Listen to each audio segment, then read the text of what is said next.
अस्सलाम वालेकुम dear students, this is Mohammad Hasnain Abbas. जी स्टूडेंट्स, आज इस लेक्चर के अंदर हम बात करेंगे चैप्टर नंबर 2 के कुछ इंट्रोडक्शन के बारे में।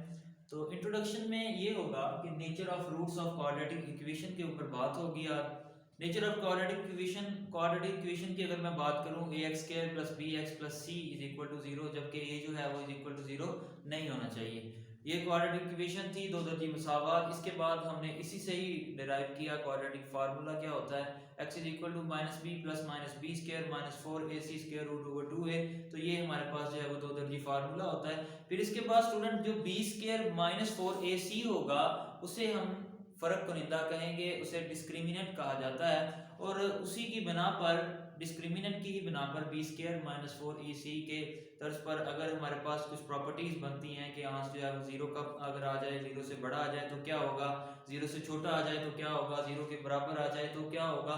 तो कुछ इस तरह से जो है प्रॉपर्टीज के ऊपर आज बात होगी, रूट्स के नेचर की बात होगी, क्या होगा। तो इसमें ये होगा कि वी नो दैट, हम जानते हैं कि जो two roots of equation a x square plus b x plus c is equal to zero, एक तो ये होगा minus b plus b square minus four A c square root over two a, और जो दूसरा है वो minus b square minus four A c square root over two a होगा। तो नेचर ऑफ रूट्स जो होगा इनका, इन दोनों रूट्स का, वो डिपेंड करेगा जी इस एक्सप्रेशन पर, बी स्क्वायर माइनस फोर ए सी।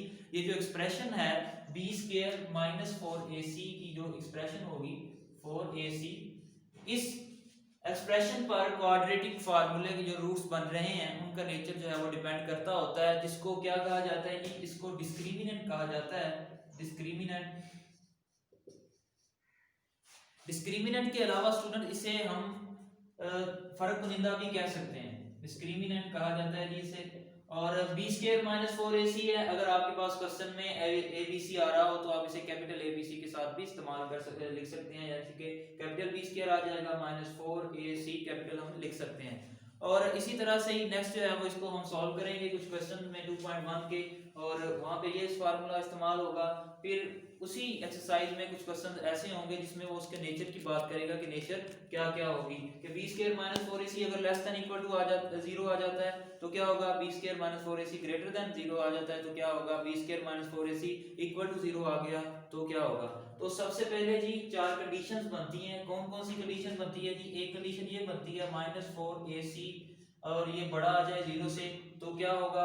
फिर इसके बाद कंडीशन बनती है बी स्क्वायर माइनस फोर ए सी, अगर जो है वो छोटा आ जाता है जीरो से तो क्या होगा। और फिर इसके बाद कंडीशन बनती है बी स्क्वायर माइनस फोर ए सी अगर इक्वल टू आ जाए जीरो से तो इज इक्वल टू जीरो के आ जाता है तो जो है वो हमारे पास क्या होता है। और स्टूडेंट एक इसके बाद एक और कंडीशन भी होगी कि अगर बी स्क्वायर माइनस फोर ए सी बड़ा होता है जीरो से और एक परफेक्ट स्क्वायर आता है तब क्या होगा। और अगर बी स्क्वायर माइनस फोर ए सी बड़ा हो जाए, बी स्क्वायर माइनस फोर ए सी बड़ा आ जाता है जीरो से और वो परफेक्ट स्क्वायर नहीं होता तब क्या होगा। तो पहली कंडीशन की पहले बात कर लेते हैं। बी स्क्वायर माइनस फोर ए सी अगर बड़ा आ गया है जीरो से, तो जिसमें बी और ए बी सी जो होंगे वो रियल नंबर्स होंगे, सारे रैशनल नंबर्स भी हम कह सकते हैं। और तो सबसे पहले B square minus four A C greater than equal to zero है, और एक तो इसका आंस जो है वो जीरो से बड़ा आ गया अगर, और दूसरी बात ये हुई कि वो परफेक्ट स्क्वायर भी हो, एंड परफेक्ट स्क्वायर भी हो तो क्या होगा जी हमारे पास, तो उसके रूट्स जो होंगे तो then the roots are rational real and unequal. तो रूट्स क्या होंगे जी, roots are rational real and unequal हो जाएंगे।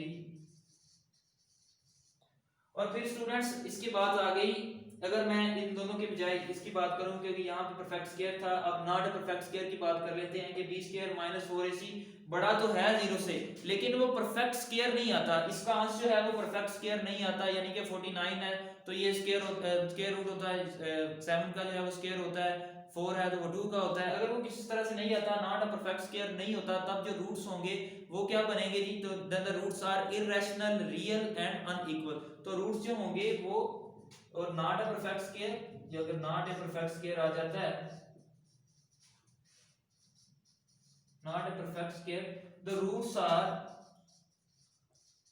तो रूट्स क्या होंगे जी, उनके रूट्स जो होंगे वो इररेशनल होंगे या अनइक्वल हो सकते हैं, इररेशनल एंड अनइक्वल भी कहेंगे हम उसे।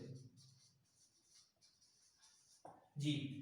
अब इसके बाद हम बात करते हैं, अगर आपके पास बी स्क्वायर माइनस फोर ए सी लेस देन आ जाता है जीरो से, तब आपके पास रूट्स जो हैं, देखें अगर कोई यहाँ से आपके पास जीरो से लेस आ जाए तो वो माइनस में चला जाता है, और माइनस वाली ये टर्म आ जाए तो उसका अगर हम स्क्वायर रूट लें तो वो आयोटा की फॉर्म बनेगी। तो रूट्स क्या होंगे जी, इमेजिनरी बन जाएंगे। रूट्स आर इमेजिनरी, यानी कि वो कॉम्प्लेक्स हो जाएंगे। और फिर स्टूडेंट्स एक प्रॉपर्टी रह गई, B square minus four A C is equal to, अगर जीरो तो आ जाता है आपके पास तो रूट्स क्या होंगे जी, रूट्स जो है वो आपके रैशनल होंगे और इक्वल होंगे। रूट्स आर रैशनल इक्वल जी। ये स्टूडेंट्स तो ये थी इसकी फोर प्रॉपर्टीज, तो ये इसी की बिना पर ही है वो नेचर ऑफ रूट्स जो है वो डिपेंड करता होता है। मैं एक जो है वो आपको इसकी एग्जांपल दे देता हूँ, बी स्क्वायर माइनस फोर ए सी। अगर आपके पास एक इक्वेशन है two x square minus one और two x square minus x कर लें और प्लस वन कर लेते हैं हम, minus x plus one is equal to zero. ये हमारे पास अगर एक इक्वेशन है तो इसको हमने डिस्क्रिमिनेंट की फॉर्म से बी स्क्वायर माइनस फोर ए सी के लिहाज से हमने सॉल्व करना है। तो देखें बी स्क्वायर माइनस फोर ए सी के लिहाज से इसे सॉल्व करना है, तो बी की वैल्यू यहाँ पे स्टूडेंट क्या होगी, माइनस वन होगी। इसका स्क्वायर ले लेते हैं, माइनस फोर आ जाएगा। ए की वैल्यू यहाँ पे हम देख सकते हैं कि टू है, और वन की सी की वैल्यू जो है वो वन है, तो माइनस वन का स्क्वायर है, तो यहाँ पे हमारे पास वन आ जाएगा। माइनस चार दो बार आठ, और ये इसको जब हम वन से मल्टीप्लाई करते हैं तो ये एट ही रहेगा। तो हमारे पास क्या आ गया जी, माइनस सेवन इसका आंसर आ गया। तो आप देख सकते हैं कि हमारा आंसर क्या हो गया, ये लेस देन आ गया, यानी कि बी स्क्वायर माइनस फोर ए सी जो है वो लेस देन है जीरो से। जब बी स्क्वायर माइनस फोर ए सी लेस देन आ जाता है जीरो से, तो रूट्स क्या हो जाते हैं जी, इमेजिनरी। तो यहाँ पे आप देख सकते हैं roots are imaginary, roots are imaginary जी। तो स्टूडेंट्स कुछ इस तरह के क्वेश्चन होंगे नेक्स्ट एक्सरसाइज के अंदर हम बात करेंगे। तो इसके बाद मैं जो आपको अब नेक्स्ट जो है वो हम बात करेंगे जी, वो क्यूब रूट्स ऑफ यूनिटी के ऊपर बात करेंगे जी। स्टूडेंट्स इसमें हम बात करेंगे क्यूब रूट्स ऑफ यूनिटी के ऊपर, और उसकी कुछ प्रॉपर्टीज के ऊपर बात होगी। अब तो क्यूब रूट्स ऑफ यूनिटी की अगर मैं बात करूं तो वो क्या होगी कि लेट एक्स कह लेते हैं कि let a number X, X कोई नंबर है तो be a cube root of unity, तो ये कोई क्यूब रूट ऑफ यूनिटी है। तो let x be a cube root of unity, let x be a number, तो ये जो है क्यूब रूट ऑफ यूनिटी है। तो हम क्या लिखेंगे, x is equal to one over three आ जाएगा। तो यही वन ओवर थ्री हम जानते हैं कि ये क्यूब रूट होता है। तो देखें अब हमें ये वन ओवर थ्री खत्म करना है, तो उसके लिए हम क्या करेंगे, दोनों साइड्स पर क्या करना पड़ेगा, हमें क्यूब लेना पड़ेगा। तो अगर इस साइड पे देखें क्यूब बोथ साइड, तो ये एक्स क्यूब हो जाएगा। ये वन की पावर वन ओवर थ्री है, जब क्यूब लिया थ्री थ्री से कैंसिल हो जाएगा, हमारे पास आंसर क्या आ जाएगा जी, वन आ जाएगा। अब एक्स की पावर थ्री है तो ये प्लस वन है, इधर आगे माइनस वन हो जाएगा, इज इक्वल टू जीरो आ गया। अब आप मजीद देखें, ये अगर वन का क्यूब मैं यहाँ पे कर लूँ, वन का क्यूब वन ही होता है, तो ये एक्स क्यूब माइनस वन, अब ये फार्मूला बन रहा है ए क्यूब माइनस बी क्यूब वाला, तो यहाँ पे हमारे पास ये आ जाएगा एक्स माइनस वन, और फिर इसके बाद एक्स स्क्वायर प्लस एक्स आ जाएगा और प्लस आ जाएगा जी one is equal to zero. ये कुछ इस तरह से फार्मूला जो है वो ओपन होगा। स्टूडेंट्स नेक्स्ट देखें, अब ये दो फैक्टर्स बन रहे हैं, एक तो x minus one is equal to zero है, फिर उसके बाद x square plus X plus one जो है वो इज इक्वल टू जीरो आ गया है। यहाँ पे x की वैल्यू एक तो वन आ जाएगी। अब यहाँ पे हम जो फैक्टर्स नहीं बना सकते, तो ये इस पे क्वाड्रेटिक फार्मूला इस्तेमाल होगा। तो देख सकते हैं आप, a की वैल्यू वन है, b की वैल्यू भी वन है और c की वैल्यू भी वन है। जब a b और c की वैल्यू जो है वो आपके पास वन वन आ रही है, तो उसके लिए क्या करना पड़ेगा, आप क्वाड्रेटिक फार्मूला में से पुट कर देते हैं जी। वो क्या होगा, x is equal to minus B क्या है, यहाँ पे हमारे पास माइनस वन आ जाएगा, प्लस माइनस बी स्क्वायर, तो ये वन का स्क्वायर हो जाएगा, माइनस फोर आ गया। तो a हमारे पास वन है और c भी हमारे पास वन ही है वैल्यू। अब आप देख सकते हैं यहाँ पे टू, a की वैल्यू वन है जी, माइनस वन प्लस माइनस ये वन स्क्वायर हो जाएगा, वन स्क्वायर वन होता है, फोर को वन से मल्टीप्लाई किया तो ये फोर ही आ गया, तो ओवर टू वन सा टू हो गया, माइनस वन प्लस माइनस यहाँ पे हमारे पास माइनस थ्री आ रहा है ओवर टू। तो ये x की वैल्यू आ गई है। स्टूडेंट्स हम इसे लिख सकते हैं x is equal to minus one plus minus three over two, और एट जो है वो हमारे पास वैल्यू आ जाएगी minus one minus minus three over क्या आ जाएगा जी, 2 आ जाएगा। अब ये x की दो वैल्यूज आ रही हैं, एक हमारे पास ये वैल्यू है जी x की और एक हमारे पास जो है वो एक ये वैल्यू है, एक प्लस में है एक माइनस में है। स्टूडेंट्स एक तो ये हो गया हमारे पास cube root of unity. Students x की पावर जो है वो हमें बताती है कि कितने आंस आएंगे, आपके पास कितने रूट्स आएंगे। देखें यहाँ पे x की पावर जो है वो 3 है, तो 3 ही आंस आएंगे बनेंगे। एक तो ये हो गया 1 और इसके बाद एक जो है वो हमारे पास ये आंस बन रहा है जी, और फिर उसके बाद एक हमारे पास ये आंस बन रहा है। तो देखें अगर ये x इक्वल टू 1 है तो इसको हम कह सकते हैं जी ये हमारे पास ओमेगा है, इसे ओमेगा करेंगे। ओमेगा जो है वो एक ग्रीक लेटर होता है, यूनानी जुबान का लफ्ज है ओमेगा, और अगर ये इसको हमने ओमेगा रख दिया है तो ये माइनस वाले को हम ओमेगा स्क्वायर कह सकते हैं। और अगर आप इस तरह नहीं याद रखना चाहते तो आप इस तरह भी कर सकते हैं कि अगर आप ये 1 minus 1 plus square root minus 3/2 इसको आप ओमेगा नहीं लिखना चाहते, इसे ओमेगा स्क्वायर कह लें या फिर इसे ओमेगा कह लें। तो ओमेगा जिस तरह से वर्ड होता है हमारे पास ओमेगा OMEGA, तो ये हमारे पास एक वर्ड होगा ओमेगा। देखें आपने अब याद ये रखना है कि एक तो हमारे पास क्यूब रूट ऑफ यूनिटी 1 है, एक ओमेगा है और एक ओमेगा स्क्वायर है। ओमेगा स्क्वायर में एक ओमेगा की वैल्यू में प्लस आ जाएगा, दूसरी में उसके माइनस आ जाएगा, तो ये आप लोगों ने याद रखना है। नेक्स्ट अब इसकी कुछ प्रॉपर्टीज के अंदर हमने बात करनी है कि 1 प्लस ओमेगा स्क्वायर जो है वो किस अगर 0 के इक्वल आ जाता है तो वो कैसे होता है, और फिर 1 ओमेगा स्क्वायर जो है वो इक्वल टू 1 जो है वो कैसे होता है। स्टूडेंट्स ये जो है ये प्रॉपर्टीज है next cube root of unity की, तो ये उसमें प्रॉपर्टी में ये आता है कि prove that each of the complex cube roots of unity is the square of other. फिर नेक्स्ट प्रॉपर्टी होगी product of 3 cube roots of unity is 1 कैसे होता है, और sum of cube roots of unity is 0 कैसे होता है। तो इसके ऊपर हम बात करेंगे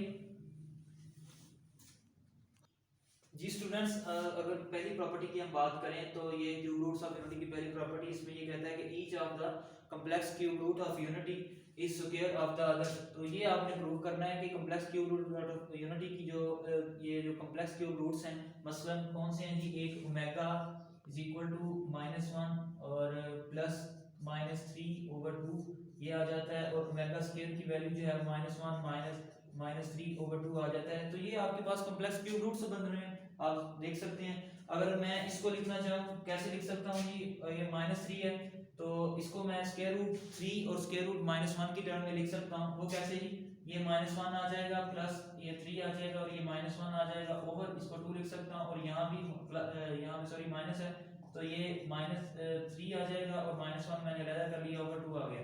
अब आप देख सकते हैं स्क्वायर रूट -1 जो होता है उसकी वैल्यू आयोटा होती है, यहाँ भी आयोटा अगर पुट कर देता हूँ तो ये दोनों जो है वो कॉम्प्लेक्स क्यूब रूट्स हैं। तो आपने पहली प्रॉपर्टी के अंदर प्रूव ये करना है कि each of the following each of the complex cube roots of unity is square of the other, कि अगर हम ये एक लेके चलते हैं तो ये दूसरे का स्क्वायर होता है, तो दूसरे के स्क्वायर के बराबर आता है। अगर हम दूसरा लेके चलेंगे तो वो पहले के स्क्वायर के बराबर आता है। तो ये आपने जो है वो बताना है जी। तो हम जो है वो ओमेगा इज इक्वल टू कर लेते हैं -1 प्लस -3/2, तो इसका जो है वो हमने स्क्वायर लेना है जी। जब इसके स्क्वायर की हम बात करेंगे स्टूडेंट्स, तो ये जब इसका स्क्वायर ओपन करेंगे हम तो ये किसके इक्वल आएगा, तो ये दूसरे के इक्वल आ जाएगा। उसके ऊपर हम बात करते हैं, तो यहाँ पे देखें ये आपके पास a प्लस b बन रहा है, तो इसमें हम पहले बात कर लेते हैं। -1 इसका स्क्वायर आ जाएगा प्लस -3 इसका स्क्वायर आ जाएगा, और स्टूडेंट्स +2 फार्मूले वाला और -1 आ जाएगा, और हमारे पास होगा जी नेक्स्ट -3 ओवर आ जाएगा 4। अब आप मजीद इसे सॉल्व करें, 1 का स्क्वायर -1 का स्क्वायर 1 होगा, प्लस -3 है तो ये स्क्वायर जो है वो स्क्वायर रूट से कैंसिल, यहाँ पे -3 आ गया, +2 ये प्लस और ये माइनस माइनस हो गया है तो 2 क्या आ जाएगा जी -3 ओवर आपके पास क्या आ गया जी 4। अब आप मजीद देखें 1 -3 -2 और ये -3 है, ओवर आपके पास 4 आ रहा है, और ये -2 है, फिर इसके बाद -2 आ जाता है, -3 स्क्वायर रूट ओवर 4 आ गया। तो आप इनमें से 2 कॉमन ले सकते हैं, तो यहाँ पे जब आप 2 कॉमन लेंगे तो ये -1 आ जाएगा, -3 ओवर आपके पास आ गया जी 4, तो ये 2 1 2 2 2 4 तो हमारे पास क्या वैल्यू आ गई जी -1 माइनस माइनस स्क्वायर रूट 3/2। तो आप देख सकते हैं कि मैं प्लस वाली लेके चला था, उसका स्क्वायर लिया था, तो ये दूसरी के इक्वल आ गया है। अब इसके बाद इसकी दूसरी प्रॉपर्टी के ऊपर बात करते हैं। वो क्या प्रॉपर्टी है जी? प्रॉपर्टी ये है कि प्रूव आपने ये करना है कि product of cube roots of unity is जो है वो 1 होती है, कि जो क्यूब रूट्स ऑफ यूनिटी 3 है, 1 ओमेगा ओमेगा स्क्वायर, अगर इसका हम जो ज़र्ब लेते हैं तो ये 1 के इक्वल आती है। ये कैसी आती है? ये जो है वो हम नेक्स्ट सॉल्व करते हैं जी स्टूडेंट्स। अब हमने प्रूव करना है product of cube root of unity is 1, यानी कि 1 और ओमेगा स्क्वायर को अगर हम मल्टीप्लाई करते हैं तो ये 1 के इक्वल कैसे आता है। तो इसके सॉल्यूशन की बात करनी है, इसमें प्रूव करना है हमने, तो ये 1 ही रहेगा। ओमेगा की वैल्यू वो हम जानते हैं कि -1 प्लस -3 स्क्वायर रूट ओवर 2 होती है, और ओमेगा स्क्वायर की जो वैल्यू है वो क्या होती है? -3 स्क्वायर रूट ओवर 2 आ जाएगा। अब देखें ये 1 इनसे मल्टीप्लाई होगा तो 1 ही रहेगा सारा, वही आ जाएगी टर्म दोबारा। तो अब नेक्स्ट हम करते हैं जी, ये -1 प्लस स्क्वायर रूट -3 है, यहाँ पे प्लस है, यहाँ पे माइनस आ रहा है, तो a plus b a minus b, ये क्या आ जाएगा जी? a square minus b square. तो आपके पास क्या हो जाएगा यहाँ पे -1 और माइनस इसका स्क्वायर हो जाएगा, माइनस क्या आ जाएगा जी? स्क्वायर रूट -3 इसका स्क्वायर आ जाएगा, यानी कि a प्लस बी था, ये a माइनस बी है, तो मैंने क्या कर लिया? a square minus b square over 2 to the 4 हो जाएगा। अब मजीद इसे सॉल्व करते हैं, तो ये -1 का स्क्वायर 1 आ गया है, माइनस स्क्वायर रूट जब इससे कैंसिल होगा स्क्वायर से, तो ये आपके पास यहाँ पे रह जाएगा जी -3 और यहाँ 4 आ जाएगा जी। Minus minus plus 1 plus 3 over 4 आ गया है, 1 प्लस 3 4 ओवर 4, तो ये हमारे पास 1 आ गया। तो स्टूडेंट्स देखिए प्रूव हो गया, 1 omega omega square is equal to किसके आ गया जी? 1 आ गया। तो यहीं से ही हमारे पास जो है वो और एक बहुत ही इंपॉर्टेंट एमसीक्यूज बनता है कि अगर मैं 1 को ओमेगा से मल्टीप्लाई करूं तो ओमेगा आता है, और अगर ओमेगा को ओमेगा स्क्वायर से मल्टीप्लाई करता हूं तो ये हमारे पास क्या होगा जी? ओमेगा क्यूब, वो किसके इक्वल आ जाएगा? 1 के। तो ये ओमेगा क्यूब की वैल्यू किसके इक्वल होती है? 1 के इक्वल होती है। ये बहुत ही इंपॉर्टेंट एमसीक्यूज है। इसके अलावा ये भी एमसीक्यूज में आ जाता होता है कि 1 omega omega square is equal to 1। तो ये आपको एमसीक्यूज में बहुत इंपॉर्टेंट एमसीक्यूज की बात कर रहा हूँ यहाँ पे। इसके बाद एक और भी हमारे पास होगा कि sum of the cube root of unity is 0 कैसे होता है, तो उसकी भी बात करते हैं जी स्टूडेंट्स। आपको हमने बात करनी है sum of cube root of unity is 0 कैसे होता है। 1 plus omega square is equal to 0 prove करना है। तो ये आपके पास क्यूब रूट ऑफ यूनिटी की इक्वेशन है, एक आपके पास ये बन रही है, तो ये आपने याद रखनी है। तो सम हो अगर इन सब का तो क्या होता है, प्रोडक्ट हो तो क्या होता है। तो यहाँ पे इसके सॉल्यूशन की बात कर लेते हैं। 1 प्लस ओमेगा स्क्वायर है, तो देखें 1 प्लस ओमेगा की वैल्यू जो है वो है ये -1 प्लस स्क्वायर रूट -3 ओवर 2 है, और फिर इसके बाद प्लस हमने करना है -1 माइनस स्क्वायर रूट 3 ओवर 2 आ जाता है जी। अब ये ओमेगा की वैल्यू ये ओमेगा स्क्वायर की है। अब इन सब का जो है वो एलसीएम ले लें आप, तो 2 आ जाएगा। जब 2 को 1 से मल्टीप्लाई किया तो 2 प्लस क्या आ गया जी? ये 2 से कैंसिल, ये हमारे पास -1 प्लस ये -3 आ जाएगा, प्लस अब 2 से कैंसिल हो गया, ये -1 माइनस स्क्वायर रूट 3 आ गया जी। देखें 2 प्लस माइनस माइनस हो जाएगा और 1 आ जाएगा, प्लस यहाँ -3 प्लस माइनस माइनस 1 और ये प्लस माइनस माइनस आ जाएगा और ये -3 हो जाएगा, ओवर आ गया जी हमारे पास 2। देखें ये प्लस क्या है, ये माइनस का कैंसिल हो जाएगा। स्टूडेंट्स मजीद देखें कि ये 2 है और ये -1 और ये -1, ये क्या हो जाएगा 2 -2 ओवर 2 आ गए, तो ये 0 ओवर 2 हो जाएगा। तो ये हमारे पास आंसर आ गया जी 0। प्रूव हो गया कि 1 plus omega square is equal to 0 होता है। स्टूडेंट्स यहीं से ही ये जो आइडेंटिटी हमारे पास बन रही है, इसके बाद हमारे कुछ और जो है वो फार्मूला भी बनते हैं कि 1 प्लस ओमेगा स्क्वायर है, तो अगर मेरे पास प्लस ओमेगा की वैल्यू चाहिए तो ओमेगा स्क्वायर के इक्वल हो गया, और अगर हमें वैल्यू चाहिए 1 प्लस ओमेगा स्क्वायर की तो वो किसके इक्वल हो गया, यहाँ पे सॉरी माइनस ओमेगा आएगा, यहाँ पे माइनस ओमेगा आ जाएगा। और अगर हमें क्वेश्चन में याद आता है कि ओमेगा भी आ जाता है, ओमेगा स्क्वायर भी आ जाता है, इसकी वैल्यू पुट करनी है तो वो -1 के इक्वल होगा। इस तरह से कुछ क्वेश्चन आएंगे, ये भी आपने याद रखने हैं, और ये भी जो मैंने आपको बताया ये भी आपने याद रखना है। तो स्टूडेंट्स इसी के साथ ही हमारा आज का लेक्चर जो है वो खत्म होता है। अगर आप लोगों को किसी चीज़ की समझ नहीं आई तो आप कमेंट बॉक्स में हमसे राब्ता कर सकते हैं। तो कल एक नए लेक्चर के साथ आपसे फिर मुलाकात होगी, तब तक के लिए अल्लाह हाफ़िज़।